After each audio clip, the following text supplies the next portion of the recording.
In the year 2000, LEGO released the Silver Champion, a Technic race car that closely resembled Formula One cars of the day. What stood out most about this set was that it was built in 1/8 scale, a scale that LEGO rarely travels with. Then, in 2002, LEGO re-released the set, but this time under the Williams Formula One team license.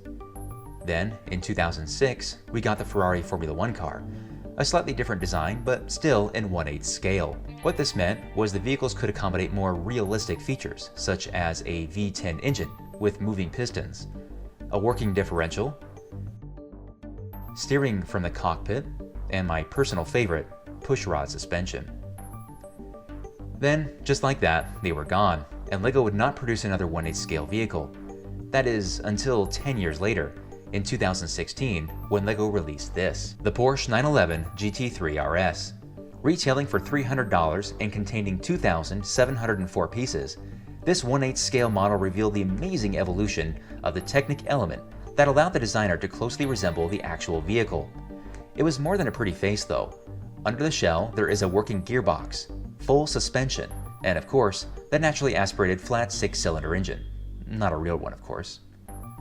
LEGO quickly quieted fans' fears of this being a one-off set when, in 2018, they released the Bugatti Chiron, another beautiful supercar built in 1/8 scale.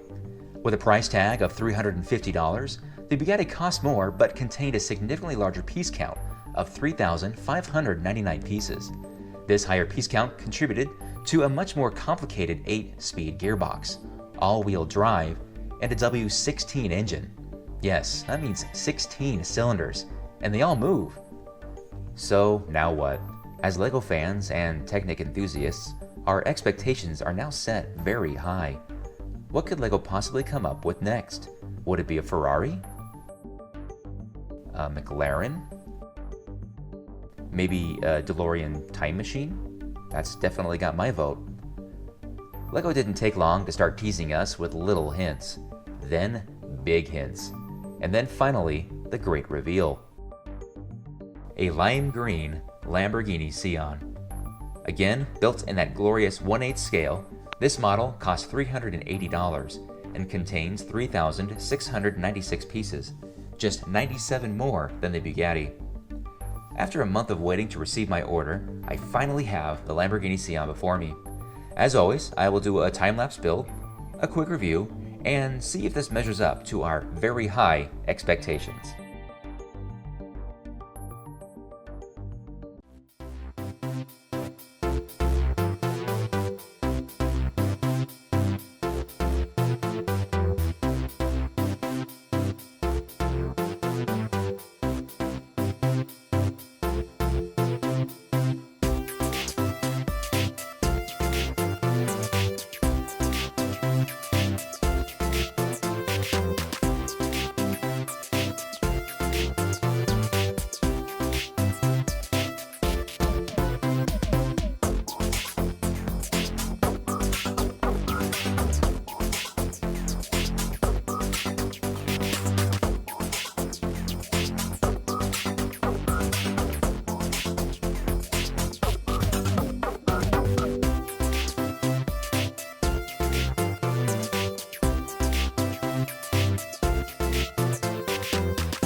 And we are back. The Lamborghini is complete.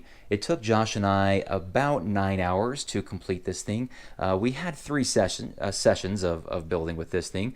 It's built in 5 sections. I thought that number was a little low, but it made sense as you completed each section, though. It was at the end of each one, you feel a little bit sore in your fingers pushing all of these small Technic pieces together, but the end result is definitely worth it. LEGO continues to use very bright colors on these models. I have the Porsche and the Bugatti next to it, so you can kind of see the bright colors used in this. I am assuming red is being held in reserve for a possible Ferrari build in the future.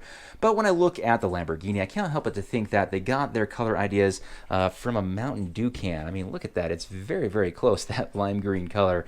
Maybe they were in a board meeting and they saw someone drinking the dew and they said, you know what? That's it. That's the color.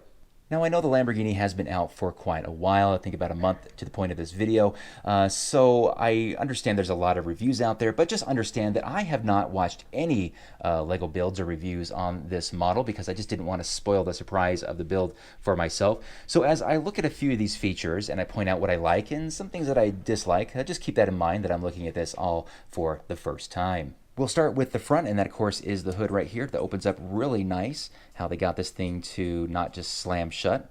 And the features on the front on these lights are fantastic. When I was putting this together, I was very confused. I'm thinking, what are they trying to put together? And when these all met together in the middle, I was just astonished at how they got that all to work out. So very good job by the designer to make that all work. The Lamborghini has scissor doors, so we'll lift these things up. And what's really cool is they actually stay up. And if I push ever so slightly on the end of it, it closes so gently. Really nice feature. I love how they got that to work so well. One of the best improvements the Lamborghini has over its predecessors is the way that you shift gears.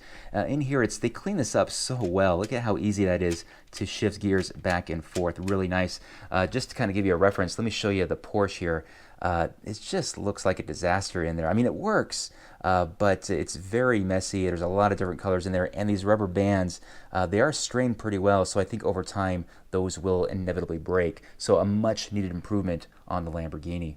The next great feature is this rear panel actually comes off of the engine compartment, revealing the naturally aspirated V12 engine of the Lamborghini, a feature that I really wish the Bugatti had. It doesn't, unfortunately, but this way it allows you to take off that panel and show off the engine compartment. Similar to the Bugatti, the Lamborghini does have a functioning spoiler that moves up and down, but unlike the Bugatti, you do not need to have a separate element or key to stick into the wheel compartment to make it go up or down. No, what we have here in the front, on the passenger side, right where their legs would go, we have a lever, and we lift this up and down, and what that does is it lifts the spoiler up and down. Very smooth function and very simplified way to do this thing.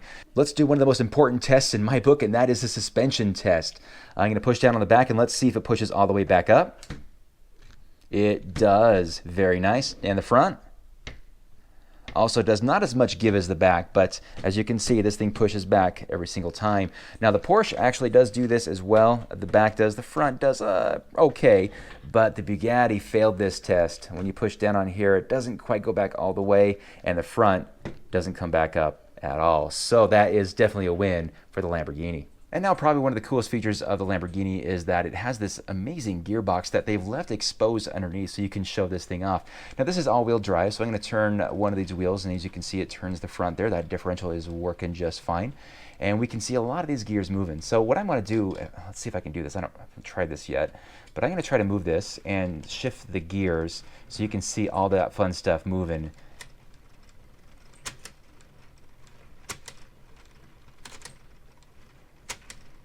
I'm going to show you a few things that I don't like about this, and I hate to do this because it's being nitpicky a little bit, but I feel as a reviewer I'm obligated to do this. But the first thing is that there's a sizable gap that you can see in the wheel well on the other side, something that you really shouldn't see. And yeah, I know that the Bugatti is guilty of this as well with its wheel wells, but it's not as bad as this. And I feel like the direction we should be going is better at covering things like that. And yeah, I know it's a Technic model, and that's a little nitpicky, but I just kind of felt like that could have been done a little bit better. The next complaint is the lights, and they went for a solid red color on this. And I know that the Bugatti does this as well, but I don't know. Maybe the translucent wouldn't work quite as well, but that's something. I mean, it looks fine, right? Again, being nitpicky. But my final complaint, and I think you might agree with me on this, is the amount of blue that you see this. It really... the contrast against the green makes it really stick out. And I get that this color is just the color of those pins and that's just the way it is. But when you look at the model, they're all over. I just can't help but see them all over the place on this beautiful green car. All these blue circles on the back, especially on the rear of the vehicle, you see them all over the place. And yeah, if you show this thing off, no one's going to notice the blue. But as the builder of this and owner, that I see this thing, I kind of notice that a lot more.